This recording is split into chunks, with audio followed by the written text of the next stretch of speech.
Hello friends, Assalamu alaikum warahmatullah. Welcome to our channel. இன்னைக்கு நம்ம என்ன பண்ண போறோம்னா Hamour fish fry. வாங்க எப்படி செய்யறதுன்னு பார்க்கலாம்.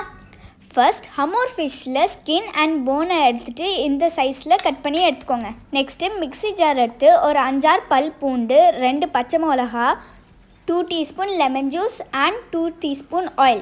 இது எல்லாத்தையும் அரைச்சு எடுத்துக்கலாம். Next 2 teaspoon மல்லி, 1 teaspoon ஜீரகம், 1/2 teaspoon ஓமம். இது எல்லாத்தையும் லைட்டாக இடித்து எடுத்துக்கலாம்.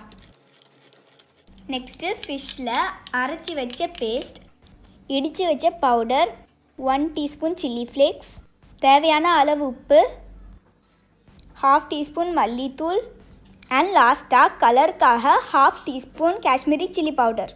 இது எல்லாத்தையும் ஆட் பண்ணி நல்லா மிக்ஸ் பண்ணிக்கலாம். இப்போ 1 hour இதை அப்படியே வச்சிடலாம். 1 hour ஆயிடுச்சு. பேனில் கொஞ்சம் ஆயில் ஊற்றி ஃபிஷ்ஷை ஃப்ரை பண்ணி எடுத்துக்கலாம். உங்கள்கிட்ட கிரில் பேன் இருந்துச்சுன்னா கிரில் பேன் வச்சு ஃப்ரை பண்ணலாம். இதுக்கு நிறைய ஆயில் தேவைப்படாது, கொஞ்சம் எண்ணெய் ஊற்றினா போதும்.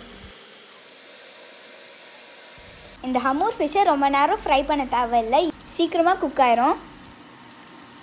ஸோ இந்த சைட் 2 to 3 minutes, திருப்பி போட்டு 2 to 3 minutes ஃப்ரை பண்ணி டக்குன்னு எடுத்துடலாம். டோட்டலாக 5 to 6 minutesல ஃப்ரை பண்ணி எடுத்துடலாம்.